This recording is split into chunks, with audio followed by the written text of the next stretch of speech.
Making major moves. We going all in. Like we got nothing to lose. We making moves. We making major moves. We making moves. We making major moves. We making moves. We making Warning, I'm not a financial advisor. Don't blame me or any other random person that gives you some money tips for any of your financial decisions. I provide information based on research that may guide you to taking a deeper look at a particular company. However, in no way am I suggesting to invest or not invest in that company. Your decisions are that of your own.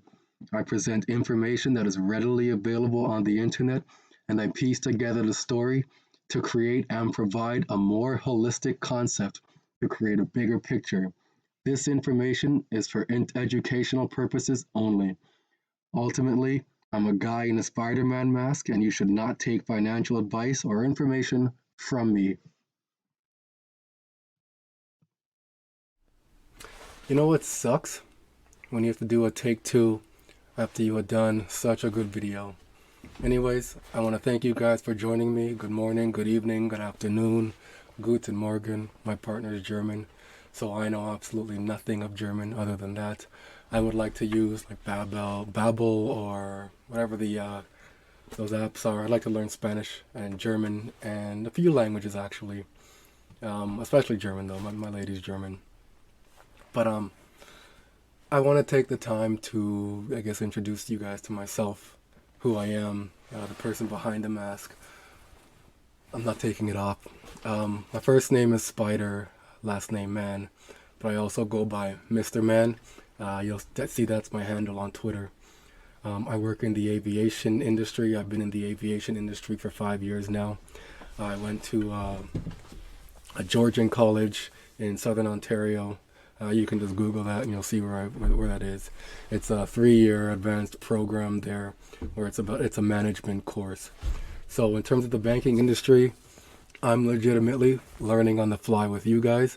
So this is all new to me, and I'm taking it in as quickly and as much as I can. I'm a sponge right now, and I'd like you guys to join with me too.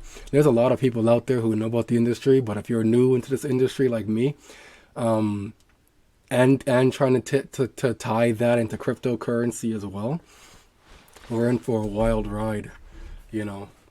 So I'm still learning my industry. I'm only 5 years deep. I look after the technical records of the aircraft, which means any type of maintenance work that is accomplished on an aircraft, right down to the simple battery change. All that's recorded and reported on the journey log of the aircraft, or for the aircraft. And I read through those maintenance entries and make sure that the system that we track all the due times for the individual components there, whether it be the engine components, the propeller, or the airframe components, I read through all of those entries and make sure everything is correct within the system, if any components get changed or if there are deferrals to push a particular maintenance work later on. Oops, oh, look at this. Look at this, just keep hitting the mic, just keep hitting it. Anyways, that's just a bit about myself. I got into crypto by watching Coach. So I was in a Telegram group, an aviation Telegram group, and one day someone had posted a Coach JV quick TikTok in there. This was about a year ago now, and I saw that and I was like, this is the truth. This is the crypto seems like the truth. So I hopped on the JV bandwagon and watched him for a good minute here. And when I say minute, I don't actually mean like an actual minute. Not like Biden's, inflation is an inch. I watch it for a good hot minute, several months. Still watch him till today. I jumped on Crypto Hulk. That man can spit truth. And the charts made absolutely no sense. So I connected with CypherX program. Legitimately, I follow that guy. He's a fanatic when it comes to the technical charts, as well as teaching you how to do it. I'm going through his program right now. I like Zach Rector, his realness, solid. Ted at Lift Capital, my man, straight facts. And T-Spot, like that guy as well. And Quincy Jones, that man spits fire. So I watch a bunch of people, and I can't forget my guy here, Val, the time traveler, Val, King Val. That man spits like right to the point. right to the point with what's happening right now, right up until the minute. And Crypto Hulk, that man will give you 20 years from now, 2 years from now, tomorrow. I appreciate that. And Coach JV, that man gives you love and appreciation and a recognition that you need to take care of yourself first before you can take care of anyone else. Anyways, let me get back off of this now and on to what we're talking about here today. So, today, what is this? That's not it. This is it here. Today on Twitter, I had posted about, let me just show you here. Right here. The Federal Reserve Master Accounts and Payment Systems.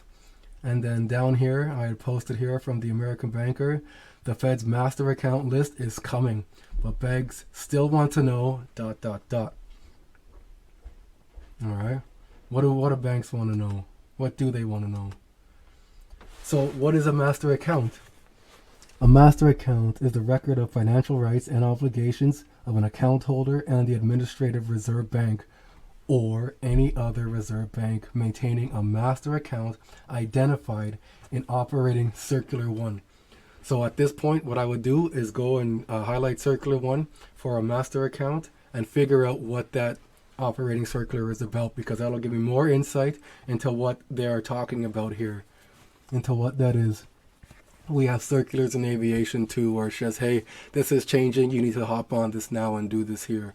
That's typically within company or within region. Yeah. So with respect to each other, where opening, intraday, and closing balances are determined, a master account is identified by a primary 9-digit routing transit number, or an RTN. So if you see an RTN with some cryptocurrencies, you know what you're looking at now. Be mindful and open to that. Foreign related institutions use branches and agencies of the same foreign bank, and EDGE and the agreement corporations will have a single master account for each group of offices located in the same state and the same Federal Reserve District. However, the U.S. branches and agencies of a foreign bank and the offices of an EDGE or payment corp can simulate a single master account nationwide by passing required reserve balances through a single correspondent. If your organization holds a master account, you are eligible to additional services by completing the following accounts service forms, and there's the forms there, okay? And here's where we tie into crypto now. Federal Reserves. This was in August 2022, 5 a.m. Greenwich Mean Time out in London. Federal Reserve issues final guidelines for crypto companies looking to open master accounts. All right? That's how we're tying this in. The United States Federal Reserve has issued a final guideline to cryptocurrency companies to open accounts and payment services offered by the Federal Reserve banks. Notice the plural, banks. The bank said that many institutions offering new products and novel charters have asked for the so-called master account, and as such, it released this guideline on August 15th.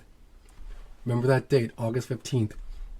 The Fed will use the guideline to evaluate requests for master accounts with a transparent and consistent set of factors. The notice offered some insight into how the guideline functions, saying that those with institutions with federal deposit insurance, so the FDIC, would experience a more streamlined process, while institutions that engage in novel activities and for which authorities are still developing appropriate supervisory and regulatory frameworks would be subject to more intense review. So, August 15th. Here is that release from August 15th. The Federal Reserve Board announces the final guidelines that establish a transparent, risk-based, and consistent set of factors for reserve banks to use in reviewing requests to access Federal Reserve accounts and payment services. There's that date up there. And this was released at 2 p.m. Eastern Standard Time. That's 1:30 my time. I'm Central Standard. The Federal Reserve Board on Monday announced that guidelines that establish a transparent, risk-based, and consistent set of factors for the reserve banks to use in reviewing requests to access Federal Reserve accounts and payment services. The final guidelines are substantially similar to those proposed by the board in its May 2021 proposal and March 2022 supplement proposal. So what I would do next, I would hop on this May 2021 proposal, read about that, and this March 2022 supplement. That way you'll have a better understanding of what's coming next again too. Again, I know this stuff is boring, but whatever you got going on right now, whether you want to work out, double it up. Put your headphones in, put me in your ears, and go for a run. Head to the gym. Let me read to you. Let me help you learn. Follow the cadence and the flow of my voice, and let what I'm saying, my words, make them make sense to you. Let my words be the thought in your head as you begin to formulate these into actual concepts of what they're trying to do. All right. The new guidelines provide a consistent and transparent process to evaluate requests for Federal Reserve accounts and access to payment services in order to support a safe, inclusive, and innovative payment system, said Vice Chair Lael Brainard. That's a name you will hear a lot, Lael Brainard. She has an extensive history within this industry here. I would highly recommend that you Google this name here and get to know her. Institutions offering new types of financial products or with novel charters have grown in recent years, and many have requested access to accounts, often referred to as the master account, and payment services offered by federal banks. The guidelines will be used by Federal Reserve banks to evaluate those requests with a transparent and consistent set of factors. The new guidelines include a tiered review framework to review additional clarity on the level of due diligence, or DD, we call that in any industry, and scrutiny that reserve banks will apply to different types of institutions with varying degrees of risk. For example, institutions that engage in novel activities and for which authorities are still developing appropriate supervisory and regulatory framework would undergo a more extensive review in response to public comments. The tiered review framework and the final guidelines was confined to provide more comparable treatment between non-federally insured institutions chartered under state and federal law. So what they're talking about there in terms of getting the public into that, I've seen some of their, minutes that they post on the Federal Reserve site. There was one I saw where Digital Asset Investor, DIA, had written in. It was either him or Digital Perspectives had written in to this, to the community comments here. And I saw what he had to say about Ripple and the ODL and XRP and how that would definitely benefit the reserve in terms of moving on into adoption and innovating and staying current. So there's many rabbit holes you can go down, but honestly, the learning is endless. That's all I have right now. What time are we sitting at? 6:30. I do have some friends coming, so I gotta let you guys go. And if you're wondering, no, I don't wear the mask when they come. You know what? I'm gonna answer the mask when they come. And I'll see you guys on the next one. Thank you for spending time with me. Making major moves. We going all in. Like we got nothing to lose. We making moves. We making major moves. We making moves.